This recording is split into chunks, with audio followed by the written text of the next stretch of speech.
ఆ తర్వాత స్వతంత్ర భారతదేశంలో 75 సంవత్సరాలు పూర్తి చేసుకున్న సందర్భంలో ఎన్నిసార్లు జనాభా లెక్కలేసినా 2001 జనాభా లెక్కలు కావచ్చు, 2011 జనాభా లెక్కలు కావచ్చు, లేకపోతే 91 జనాభా లెక్కలు కావచ్చు, లేకపోతే వెనక్కి వెళ్తే 81 జనాభా లెక్కలు కావచ్చు, ఇట్లా ప్రతి 10 సంవత్సరాలకు ఈ దేశంలో లెక్కిస్తున్న జనాభాలో ఎస్సీ ఎస్టీల వివరాలు మాత్రమే పొందపరిచారు తప్ప బలహీన వర్గాలకు సంబంధించిన ఇతర కులాలు ఉపకులాలకు సంబంధించిన వివరాలను ఏ రోజు కూడా పొందుపరచకపోవడం వల్ల 75 సంవత్సరాలు పూర్తి చేసుకున్న ఈ భారత స్వతంత్ర దేశంలో బలహీన వర్గాల యొక్క లెక్కనే లేకపోవడము, బలహీన వర్గాలకు ఒక ఆవేదనగా ఒక బాధగా మా హక్కులను కాలరాస్తుండ్రు, అసలు మమ్మల్ని మనుషులుగా కూడా మీరు గుర్తించడం లేదు, సమాజంలో జిత్తినే ఆబాది ఉత్తినే ఇస్సదారి అనే ఒక నినాదాన్ని నాయకుడు రాహుల్ గాంధీ గారు తీసుకోవడంతో వారు ఎన్నికల సందర్భంగా భారత్ జోడో యాత్రలో భాగంగా ఈ దేశ ప్రజలకు ఒక మాట ఇచ్చారు. కేంద్ర ప్రభుత్వాన్ని డిమాండ్ చేసిండ్రు. వారు కేంద్ర ప్రభుత్వం జనాభా లెక్కలు సేకరించినప్పుడు కులాల ప్రాతిపదికన కూడా జనాభాను సేకరించాలి, తద్వారా ప్రభుత్వం కేటాయిస్తున్న నిధుల విషయంలో కావచ్చు, నియమిస్తున్న ఉద్యోగాల విషయంలో కావచ్చు, ఆర్థిక రాజకీయ ఉపాధి ఉద్యోగ అవకాశాలలో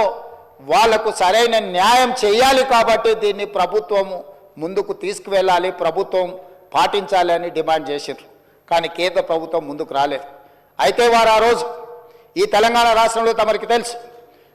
మహబూబ్నగర్ జిల్లాలో మక్తల్ కృష్ణా నదిని దాటుతూ తెల్లవారుతుంటే రాహుల్ గాంధీ గారు తెలంగాణ రాష్ట్రంలో అడుగుపెట్టి 23 రోజులు మహారాష్ట్ర సరిహద్దుల్లో వారు మహారాష్ట్రకు వెళ్ళేటప్పుడు 23 రోజులు తెలంగాణ ప్రజలకు స్పష్టంగా చెప్పారు, తెలంగాణ రాష్ట్రంలో మా ప్రభుత్వాన్ని ఏర్పాటు చేయండి, నేను తెలంగాణ ప్రజలకు నేను మాట ఇస్తున్నా, మేము అధికారంలోకి వచ్చిన తర్వాత మా ప్రభుత్వం కులాల ప్రాతిపదికన జనాభా సేకరణ చేసి బలహీన వర్గాల లెక్క ఎంతుందో లెక్క తేల్చి వాళ్లకు రాజకీయంగా రిజర్వేషన్లు కల్పిస్తాం, ఉద్యోగ ఉపాధి రిజర్వేషన్లు కల్పించే బాధ్యత మేము తీసుకుంటాం. ఇది సమాజానికి ఎక్స్రే, ఈ ఎక్స్రే ద్వారా ఎవరు ఎంతమంది ఉన్నారో వాళ్ళకి ఎలాంటి ఆర్థిక రాజకీయ ప్రయోజనాలను చేకూర్చాలో మేము చేస్తామని వారు చెప్పారు. అందుకే డిసెంబర్ 7, 2023 నాడు మనం అధికారం చేపట్టి అధికారంలోకి వచ్చిన తర్వాత ఎంబడే ఫిబ్రవరి 4 నాడు 2024 నాడు మంత్రివర్గంలో ఆమోదం చేసి ఫిబ్రవరి 6, 2024 నాడు సహచర మంత్రివర్గ సభ్యులు పొన్నం ప్రభాకర్ గారు ఇదే సభలో తమరి అనుమతితో తీర్మానాన్ని ప్రవేశపెట్టినము. ఆ తర్వాత పార్లమెంటు ఎన్నికలు 5-6 నెలలు ఈ ప్రక్రియకు పార్లమెంట్ ఎన్నికల వల్ల విఘాతం కలిగింది. కానీ ఈ ప్రభుత్వం మా నాయకుడు మేము ఇచ్చిన మాట ప్రకారం ఈ సమాజంలో కులగణన జరగాలి, కులగణనలో రాజకీయ ఆర్థిక సామాజిక అన్ని వివరాలను పొందుపరచాలన్న ఆలోచనతోటి ఈ కార్యక్రమాన్ని ముందుకు తీసుకెళ్లాలన్న లక్ష్యంతో మంత్రివర్గ ఉపసంఘాన్ని పెద్దలు ఉత్తమ్ కుమార్ రెడ్డి గారి అనుభవాన్ని దృష్టిలో పెట్టుకొని వారిని దామోదర్ రాజ్ నరసింహ గారిని, పొన్నం ప్రభాకర్ గారిని, దుద్దిల్ల శ్రీధర్ బాబు గారిని, సీతక్క గారిని కమిటీలో పెట్టి ఈ ప్రక్రియను మొత్తం ముందుకు తీసుకువెళ్లే ప్రయత్నం చేసినాం. ఈ ప్రక్రియలో భాగంగా బీహార్, అంతకుముందు కర్ణాటక రాష్ట్రాలు ఈ ప్రక్రియను చేపట్టి బీహార్ తీసుకొచ్చిన ఈ వివరాలను కోర్టులు కూడా వాటి మీద స్టే ఇవ్వడంతో తప్పిదం జరగొద్దు, ఇది పక్కడ్బందీగా ఉండాలి అని చెప్పి అధికారులను ఆయా రాష్ట్రాలకు పంపించిన అధ్యక్ష. ఇదేదో ఆషామాషిగా ఇక్కడ ఉన్న కొద్దిమందిని పంచాయతీరాజు లేకపోతే ఏదైనా డిపార్ట్మెంట్కి సంబంధించిన క్రింది స్థాయి ఉద్యోగస్తులను పంపించే వివరాల సేకరణ కాదు అధ్యక్ష.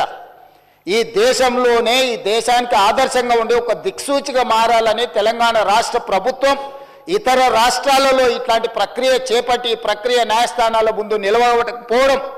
ఈ ప్రక్రియ వల్ల జరిగిన నష్టాన్ని అంచనా వేయడానికి కూడా ఇతర రాష్ట్రాలకు అధికారులను పంపించి ఆయా రాష్ట్రాలలో జరిగిన పరిణామాలను మనమంతా కూడా ఒక స్టడీ చేసి అధికారుల నుంచి నివేదిక తెప్పించుకొని తద్వారా జనగణన ఏ విధంగా చేసిండ్రు, ఇతర రాష్ట్రాలలో కులగణన ఏ విధంగా నిర్వహించిండ్రు, వీటన్నిటిని పరిగణకు తీసుకొని పదే ముఖ్యమంత్రి స్థాయిలో నేను, ప్లానింగ్ బోర్డు ఉప ముఖ్యమంత్రి గారు ఆర్థిక శాఖ కిందకు వస్తుంది వారు, అదేవిధంగా మా cabinet sub committee chairman Uttam Kumar Reddy గారు వివిధ సందర్భాలలో చీఫ్ సెక్రటరీ గారితో సహా 10-12 సార్లు సమావేశాలు పెట్టి సమీక్షలు చేసి అధికారులకు సూచనలు చేసి ఒక పకడ్బందీ ప్రణాళికతోటి ఏ విధంగా అయితే జనాభాను మనం లెక్కిస్తామో ఆ రకంగా మొట్టమొదట ఇండ్ల వివరాలు సేకరించే కార్యక్రమం చేపట్టిన అధ్యక్ష. ఈ తెలంగాణ రాష్ట్రంలో ఉన్న పాత 10 ఉమ్మడి జిల్లాలలో ప్రతి గ్రామంలో, తండాలో, గూడెంలో ఇండ్ల వివరాలు సేకరించి ఆ ఇండ్లను అన్నిటిని కూడా ఎన్యుమరేట్ చేసి ఆ ఇండ్ల మీద స్టిక్కర్ అంటించి ప్రతి 150 ఇండ్లను ఒక గ్రూపుగా అంటే అధ్యక్ష మ్యాపింగ్ చేసి ఇట్లా